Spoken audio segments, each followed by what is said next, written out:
qu'on peut le faire à la maison. Et comme je le dis souvent, ce qui coûte le plus cher en France avec les charges sociales, c'est la main-d'œuvre. C'est la main-d'œuvre. Donc quand on fait soi-même, la matière première, et c'est très avantageux.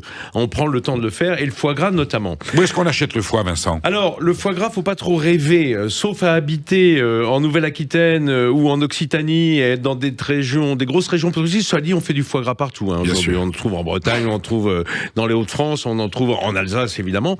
Mais ce qu'on appelle le foie gras papier, hein, celui qui est vendu frais, non pas sous vide, il est assez rare. À l'unité, est assez rare. Il faut aller chez le producteur. Autrement, si on achète dans des enseignes spécialisées, c'est souvent sous vide. On va privilégier l'IGP Sud-Ouest, hein, qui va nous permettre d'avoir au moins un foie gras. C'est une garantie minimum. Ben oui, IGP on va dire. Sud-Ouest. Voilà, déjà, ça veut dire que c'est un foie à peu près correct. Ensuite, si on a la chance de pouvoir le toucher à température, c'est comme du mastic. Je sais pas si les gens se servent encore de mastic pour leur carreau de fenêtre. Faut appuyer avec le doigt. Faut appuyer avec le doigt, ça doit revenir, ça doit être souple, mais pas rester marqué. Voilà, ça si doit... le trou du doigt reste jusqu'au fond, suspicion. On est mal barré. Mais si ça se reforme, c'est plutôt bon signe. Parce qu'un foie gras, c'est le juste équilibre entre la chair et le gras. Et si on enfonce trop, ça veut dire qu'il y a trop de gras, il va le perdre à la cuisson et ce sera pas bon. Bon, j'ai mon foie frais, déballé, sur la table. Qu'est-ce que j'en fais? Alors on parle de foie de canard, hein, parce que le foie d'oie c'est encore plus particulier. Mais le foie de canard c'est la majorité. D'abord on a deux lobes, un petit et un gros. On va les séparer. D'abord on laisse à température de la pièce. Très important. Parce que si on le sort froid du frigo, on peut pas le manipuler. On peut rien en faire. Donc on va le laisser 2 heures reprendre sa température, la température de la pièce. On va l'ouvrir sur le dessous, c'est-à-dire on va séparer les deux lobes. Et il faut évener. Alors, moi, je me bats comme un beau diable contre le terme d'énervé, qui est souvent utilisé par les bouchers, les charcutiers. Alors, on a dit parce que nerf, c'est à peu près tout ce qui n'était pas consommable dans la viande. Bien avant, sûr, hein. bien sûr. Alors, c'est souvent des tissus conjonctifs, des aponévroses, et là, pour le foie, c'est des vaisseaux sanguins, artères et veines. Donc, on va évener, on va tirer. C'est un produit naturel, c'est normal. Ah ben, c'est normal, et on retire ces veines parce que c'est pas très agréable quand on découpe son foie. Ensuite, on va l'assaisonner. Alors, Pauline Bartouille nous disait tout à l'heure, sel et poivre. Oui, quand on a un foie gras optimal de qualité supérieure, c'est bien. Je ne dédaigne pas un petit peu d'eau de vie, Armagnac ou Cognac. D'accord. On va dire 2 centilitres pour un foie. Dans la cuisson ou sur la pièce? On l'a ouvert, on l'a un peu étalé, on l'a évené. On l'arrose avec une giclée de cognac, d'armagnac. Un peu de Porto éventuellement. Éventuellement. On peut mettre les deux d'ailleurs. On peut mettre les deux mélangés, bien sûr. Si on met le cognac ou l'armagnac, une eau de vie puissante, on va laisser l'alcool s'évaporer avant de mettre le Porto. Voilà, ça va permettre. Et on aura la synthèse des deux effets. Et on aura juste l'arôme, mais pas l'alcool. Ensuite, on va le laisser 2 heures pour qu'il perde son alcool, justement. C'est le poivre. C'est le poivre. On le laisse 2 heures. Et puis ensuite, moi, j'aime bien. Alors, on peut le faire en terrine, mais on n'a pas toujours la terrine.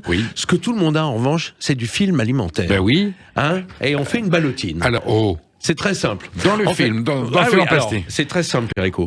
Tu prends ton foie, tu le reconstitues un petit peu comme un boudin. Voilà. Tu vas recoller les deux lobes qui sont assaisonnés de l'intérieur. Une grosse quenelle, on va dire, une grosse quenelle. Et tu vas le rouler dans du film. Et en tenant par les bouts, on le roule. C'est comme un rouleau à pâtisserie bien serré. Et on recommence 3 fois. Comme si c'était un torchon, en fait. Exactement. Mais c'est une cuisson au torchon, sauf que l'action au torchon laisse s'échapper le gras. Et si on n'a pas un foie optimal... alors, le film alimentaire. Voilà. Le film alimentaire il garde tout à l'intérieur. Voilà. Et donc après, on va le rouler 3 fois, bien serré, et ensuite on va faire bouillir de l'eau. D'accord. Quand l'eau bout, on éteint et on met son foie. Comme ça. Dans l'eau bouillante, dans sa ballotine. Bouillante mais éteinte. Donc elle est frémissante en fait. Exactement. On l'a éteint. On va le laisser 10 minutes, un quart d'heure. Quand même.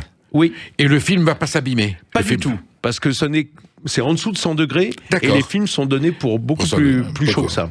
Alors, ce qui est bien, c'est que on met soit un petit pois, soit 2-3 cuillères dessus pour que ça soit bien immergé complètement. Là, tu me donnes une recette du mi-cuit.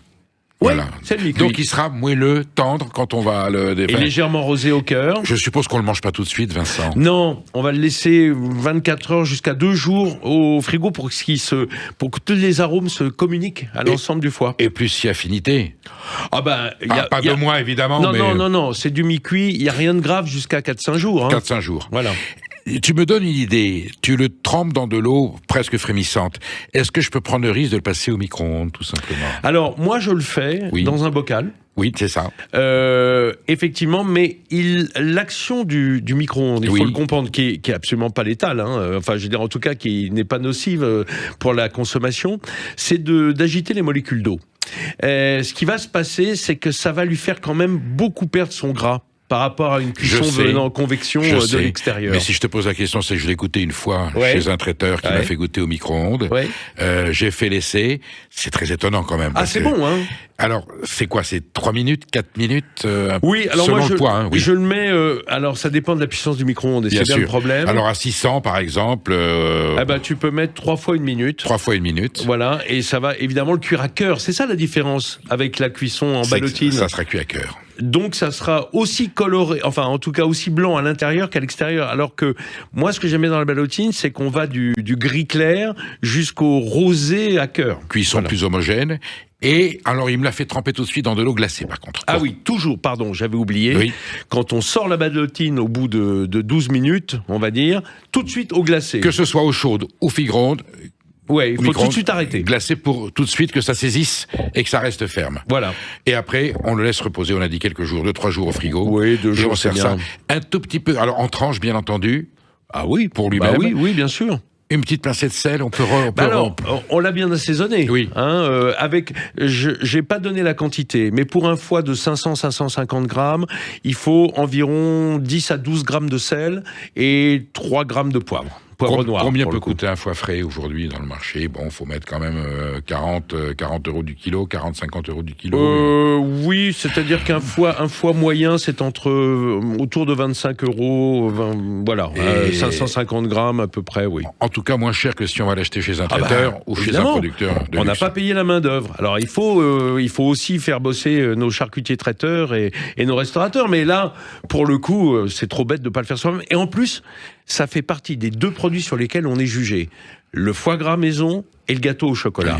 Si on a les deux, si on a la maîtrise de ces deux-là, d'abord vous êtes le héros de vos enfants et de vos copains, et ensuite vous pouvez briller pour pas cher. On va ouvrir 2-3 flacons, Vincent, avec toi. Si on va sur de la bulle et qu'on n'a pas forcément les moyens de s'acheter un bon champagne, parce que le champagne bon marché, attention, on a de merveilleux créments en France, créments de Loire, créments d'Alsace. Alsace, Bourgogne. Blanquette de Limoux. Blanquette de Limoux, Clairette de Die. Clairette de Die, là je parle pour des territoires qui sont arrosés par Sud Radio, n'est-ce pas? Et qui sont arrosés par les bulles.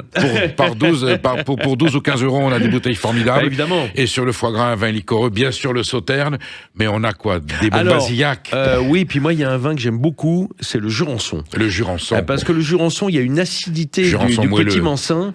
Même quand c'est très liquoreux, il y a l'acidité. Et ça, on en a besoin sur le foie gras, notamment. Et on reste au sud de la Loire, dans des terroirs merveilleux, avec des paysages sublimes et des produits qui sont totalement succulents. Et d'ailleurs, je te signale qu'aussi en bordure de Loire, on a des liquoreux, des moelleux absolument extraordinaires. Vraiment, lui, à Bonzo. Voilà.